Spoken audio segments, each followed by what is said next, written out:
L'objectif est d'assurer la disponibilité du pain dans tous les points de vente sur l'ensemble du territoire national.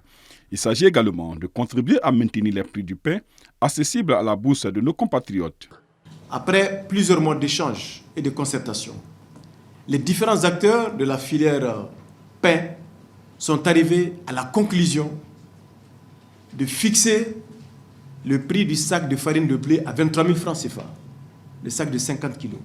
Le prix du petit pain à 135 francs le kilo et le prix du gros pain à 270 francs la miche. Cette décision conclue entre le ministre en charge du commerce et la Fédération syndicale des boulangers et pâtissiers du Mali, après les demandes répétées de ramener la longueur du pain à 60 cm, pour le secrétaire général de cette fédération, Ahmed Dambélé, permettra de stabiliser le prix du pain. Le pain était toujours il y a à peu près une année 270 francs pour le consommateur. C'est le même prix qui a été reconduit. Mais l'avantage que le consommateur va avoir, on était à 250 grammes avant. Maintenant, on va être à 300 grammes pour le gros pain. Cette fois-ci, c'est la DGC qui va prendre ce document en main pour suivre tout le monde. Ils vont suivre les miniers, et les boulangers et les détaillants. Pour le ministre du Commerce, ce protocole est aussi significatif et met en relief les valeurs traditionnelles du dialogue et de concertation.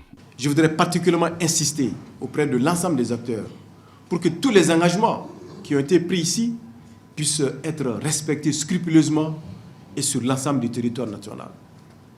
Ce cadre de dialogue et d'échange, ce cadre de concertation qui est en place, il va être permanent. Il va être un cadre dynamique. Il ne s'agit pas seulement de signer un protocole, d'applaudir et de partir, mais il va faire l'objet d'un suivi.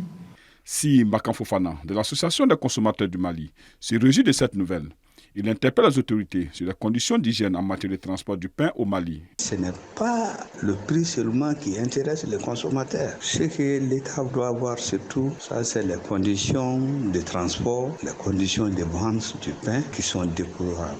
L'objectif principal de ce protocole est de préserver le pouvoir d'achat et la santé des consommateurs tout en assurant la viabilité économique des boulangeries du pays.